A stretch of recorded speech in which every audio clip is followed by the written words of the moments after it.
आध्यात्मिक क्षेत्र के अधूरे ज्ञान को जानने के कारण में अनेक लोगों का ये कहना होता है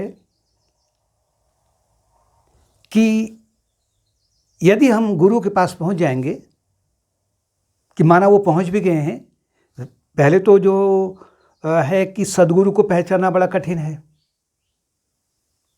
इस संसार में अनेक ऐसे लोग हैं जो अपने आप को डिक्लेयर कर बैठे हुए हैं कि हम तत्वज्ञानी हैं, हम सद्गुरु हैं,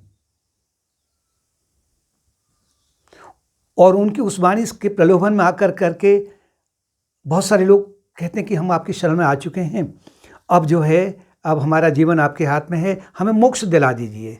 अब मोक्ष दिलाना आपका काम है, यानी कि एक ऑर्डर जैसे कहते हैं, आदेश दिया जा रहा है।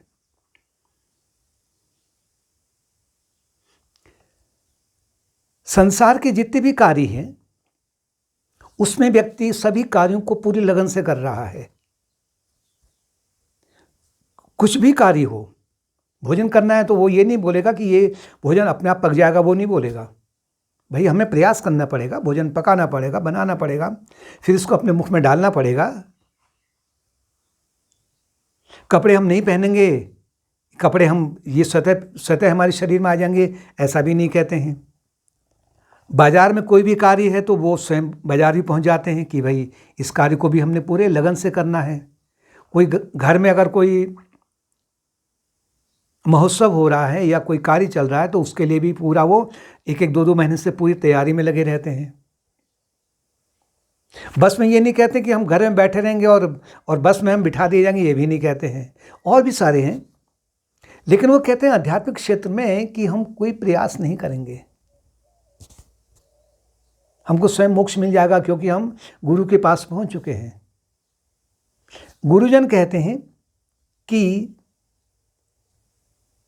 मैं तुम सबके प्रति अपनी शुभ भावनाओं को प्रेषित कर रहा हूं, प्रेम को प्रेषित कर रहा हूं, शांति को प्रेषित कर रहा हूं। यानी जो दैवी गुण हैं वो तुम्हारी ओर तो बह तो रही हैं, लेकिन जो तुमने कार्य करना है, ये जो सीढ़ी है आध्यात्मिक मार्ग की, तुमको स्वयं ही चढ़नी पड़ेगी। मैं नहीं चढ़ूंगा, मैं तुमको नहीं चढ़वाऊंगा, क्योंकि मैं अपने अनुभव को देख चुका हूँ।